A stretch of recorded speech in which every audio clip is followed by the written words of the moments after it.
Hello, everybody. Dhaman Mehta here, and thank you for once again joining me on my journey as I go through my favorites list on fanfiction.net. Uh, you know what? I don't have much to say. I did these getting these videos out took way longer than they should, considering these stories were really short. But stuff happened, so let's just get in. Let's dive into this, starting with Halibel's Test by Black Reaper X75. This is a one shot, which is basically a single sex scene where Halibel, who is one of the Espada, rapes Ichigo at sword point, while her minions force Orihime to watch and then join in at the end. Yeah, not much else to say. It's just a rape scene. I don't know why it was on my list, aside from the fact that it's an explicit thing, and I guess I was just like, oh, explicit scene, great, and put it on. But yeah, it's not going to be on my list anymore. It's off my list. Um, Number two is Mahou Senki Limitless Blades by Shiratori Ryuga. And this is a Fate Stay Night crossover with magical girl Nanoha, where after the Fuyuki fire, Shiro and Kiritsugu they still get it. He still adopts them, but they don't stay in Fuyuki for a while, and then pretty much leave pretty soon after and move to Nanoha's town, and he grows up with as her childhood friend. And then when they become 10, the Nanoha plot kicks off. So it's basically the Nanoha story with Shiro and Kiritsugu as plus ones to the thing. Shiro helps out, capturing the jewel seeds and stuff, and then his growing Harribel starts bringing in, Nanoha and Fate and everybody. It's not super big and anything, because they're still children, and it's the stuff is still in the realm of crushes and basically chaste kisses on the cheeks. That's what it is. Which creates a bunch of sweet fluff, which is adorable. But the main thing is that it is Nanoha plus Shiro and doing stuff. The whole story itself, despite being incomplete, is really fun to read and just gives off a lot of sweetness that will probably just give you Decay. And I really just enjoyed it for just the fun hijinks and little bits of wackiness for flavor that are thrown in.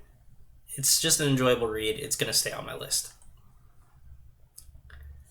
Number three is One Drunk Alicorn by Giga Bowser NS.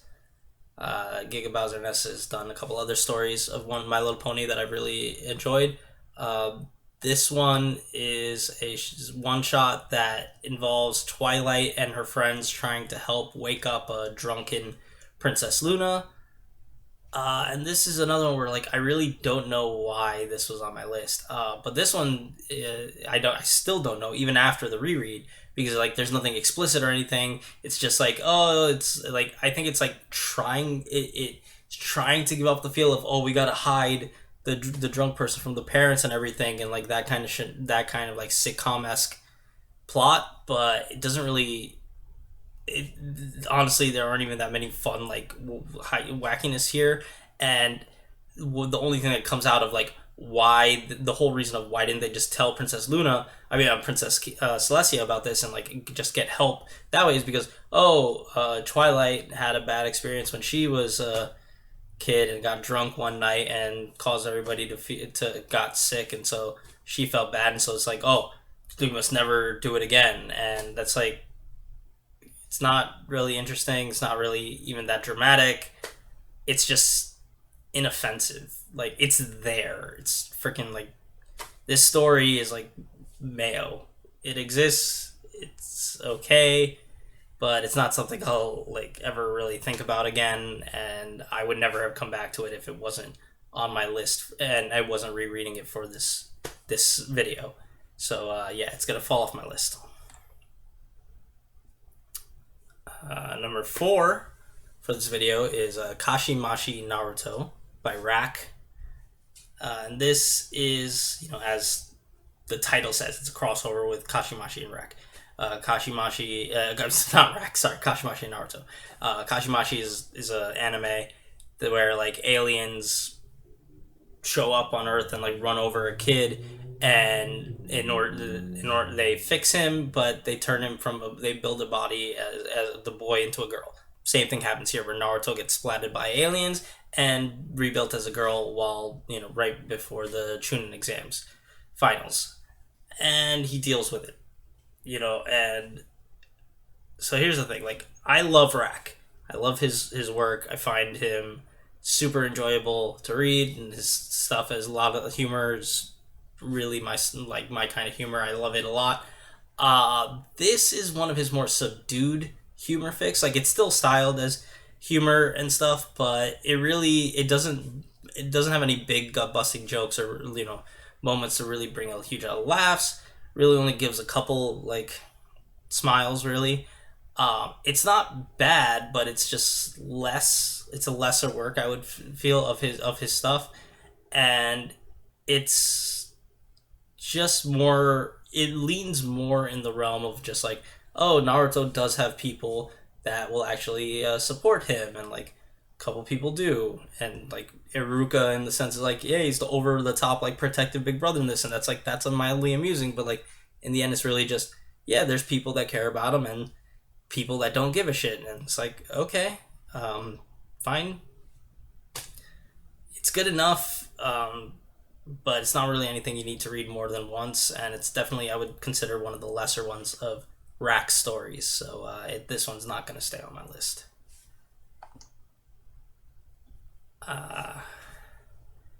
Next is another Rack story. This one called Escapologist Harry. And this is a pure Harry Potter story that is much more overtly humorous than the last, and it gave me many laughs from this on my reread. This one's basically about Harry Potter, Harry when he's a kid, and just like, he wants to get away from the Dursleys, and so he runs away, and Dumbledore brings him back, and Harry just decides, yeah, no, I'm not dealing with this, and he keeps running away, and it just leads to a series of escalation where Dumbledore keeps bringing him back and trying to keep him there, and Harry constantly wanting to escape. Like, the escalation and manic energy on display is just really enjoyable, and it creates a hilarious dynamic as it goes on, and it's short enough that this does not overstay its welcome at all. Like, I would say that maybe, like, pure quality wise, this one and the last one are a little similar, but like I said, this one is much more overtly humorous, whereas the other one, while humor based or like slightly humorous, was honestly, I feel, leaning more onto like a friendship and like leaning more on the people supportive family side and stuff, so I found it less interesting. This one much more focused on just pure jokes, pure crack. I love it, and that's the style I like. It's gonna stay on my list. Number 6 is Moon Rising by Damon Blade. This is a Harry Potter and My Little Pony crossover where Harry wants some training for Voldemort, goes to the room of requirement, and then boom, ends up in Equestria. Long before a while. Oh wait, no, this is this is a different one. Sorry, I got the little ones confused. But yeah, this is same thing where Harry gets sent to Equestria, and it's pretty light on substance. There's a pretty big exposition dump where Harry's backstory gets revealed and stuff. But aside from that, the fic is pretty sparse on details and is a lot more just this person goes here, this stuff happens, this thing comes, and basically just chimes in with Harry for brief moments of an episode. Combined with the fact that there's a lot of consistent spelling errors and a barely shown romance, and it's a fic that you could just skip over. So it's going to fall off my list. Okay, last one for this video is Serenity Effect by Arrow Slacker Micah. And this is a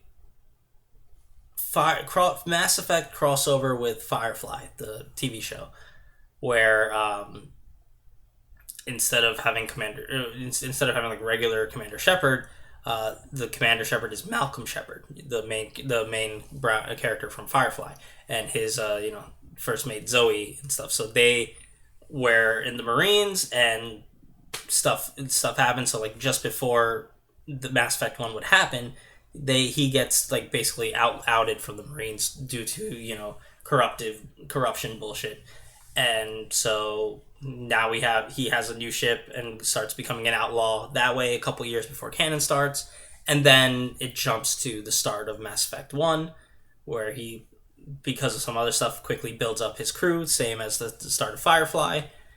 And then he's existing while there's another guy who's also who's taking the place of Shepard as doing the Mass Effect 1, scenes and stuff. Number one, I don't really see a reason why they made Mal Shepard, like, especially because he just gets ousted immediately and stuff. Like, you could have just had him as Mal and just said like, oh, he was going to be this other person. Like, there's just really no reason why his name is Shepard. But that's a minor nitpick. What leads this to, and when this story goes, it's incomplete, but it gives us about, I would say, half a season of a good TV show. It's interesting. There's takes a bit of work to fit the cast of Firefly and try to make the same people show up in the Mass Effect world, but with now like more aliens and stuff like that to fit in, to parallel the crew and so. But it really does fit the tone of about like I said, like half a season of the show. That said, it is just half a season of a show, so it doesn't fill up and it's paced like the half season, so you get a bunch of like build-ups and like saying like, oh, plot points that will be relevant later that, because you only get half the season, never pay off. So I think it's a curiosity, and if you enjoy Mass Effect and Firefly, you might like this here, but it's not something I would ever revisit, and it's going to fall off my list. So that's it for this video. Fanfiction status time. I've now read 937 stories, and 440 of them have stayed on my list.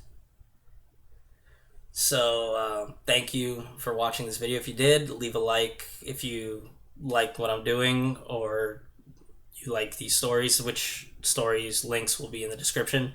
If you don't like it, or you think I'm an idiot, feel free to call me one in the comments. But yeah, thank you for watching, and I will see you in the next video. Take care.